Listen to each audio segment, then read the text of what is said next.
साथियों नमस्कार।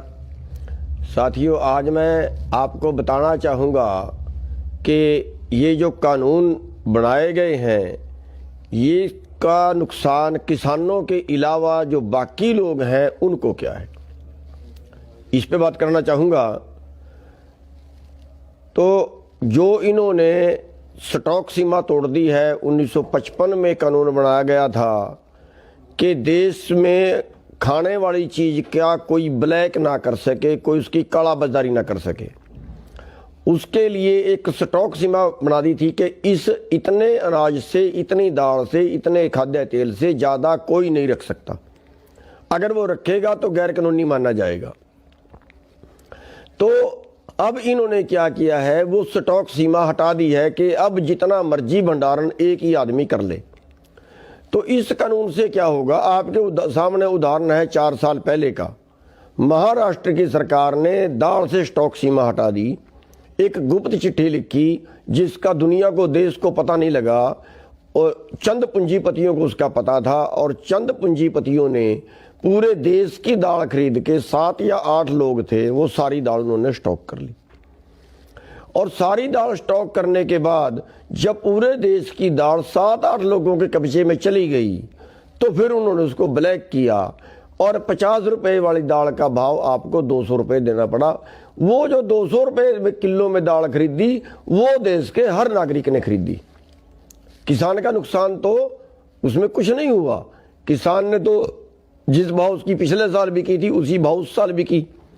लेकिन पूरे देश को जो अनाज खाते हैं, जो दाल खाते हैं, जिसने भी वो दाल खरीदी 200 रुपये किलो में खरीदी, और पूरे देश को की जेब से पैसा निकला, और वो उन 7 या 8 व्यापारी जो थे, पूंजीपति जो थे, उनकी जेब में गया। अब आप प्याज का लीजिए, किसान से प्याज 8 रुपये किलो बिका, और जब वो खाने वालों के पास गया तो 80 रुपये किलो तक गया। अब हमारे देश की सरकार ने कोई कानून ये नहीं बनाया कि भाई उस पर मुनाफा कितना ले सकता है, 2 गुना ले सकता है, 1.5 गुना ले सकता है, 8 रुपये का खरीद के ज़्यादा से ज़्यादा कितने में बेच सकता है। ये कोई कानून नहीं बनाया। उल्टा ये कर दिया कि अब सारे देश का प्याज एक ही आदमी खरीद के रख लेगा, और उसका उन्होंने फायदा उठाया। अब सारे देश का आलू एक ही आदमी खरीद के रख लेगा। आलू क्या भाव मिला आपको? 40 रुपये। हमारे से बिका था 7 रुपये।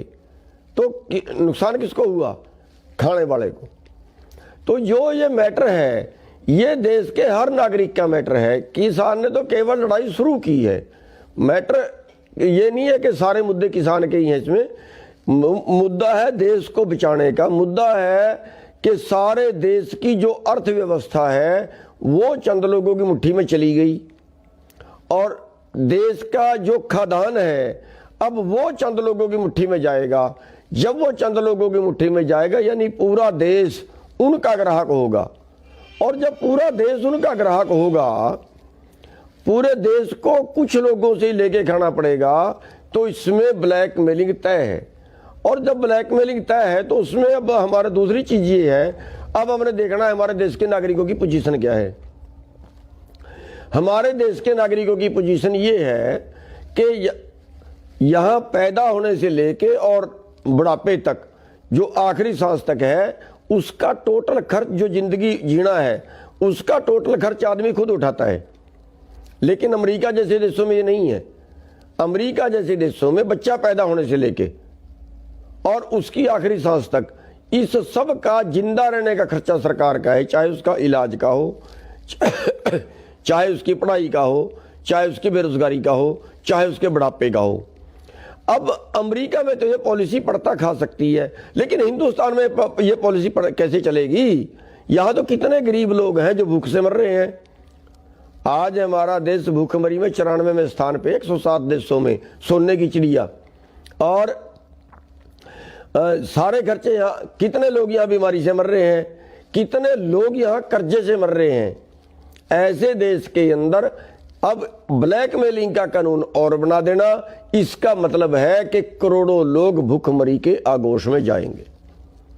तो इसलिए मैं इस पॉइंट पे ये समझाना चाह रहा था कि ये केवल किसान का मैटर नहीं है, केवल पंजाब का मैटर नहीं है, केवल सिखों का मैटर नहीं है। भूख सबको लगती है, सब खाते हैं, ये पूरे देश का मैटर है। और लेकिन बीजेपी इसको कभी पंजाब का बोल देती है, कभी इसको खालिस्तानी बोल देती है, कभी कहते हैं चंदा पाकिस्तान से आ गया, कभी कहते हैं चीन से फंडिंग आ गई, कभी हरियाणा और पंजाब का कह देते हैं। ये लड़वा रहे हैं।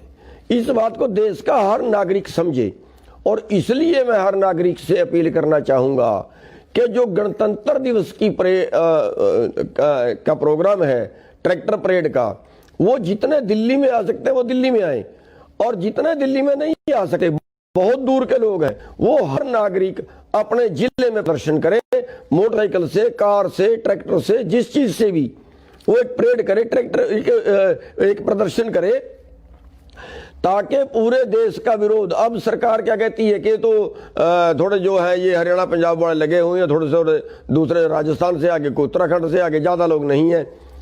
अब पूरे देश का धर्म ये बनता है, चाहे वो कुछ नागरिक है, किसी बड़े शहर का भी नागरिक है, उनका सबका भी मैटर ये है। और सब नागरिक 26 तारीख को सड़क पे निकल के एक प्रदर्शन करें, एक परेड हमने उसका नाम दिया है, एक प्रदर्शन करें कि लोगों के सामने, सरकार के सामने एक विरोध जाए कि ये विरोध पूरे देश का है, हर नागरिक का है, केवल किसान का नहीं है। और देश जो है वो कारपोरेट को नहीं बिकने दिया जाएगा।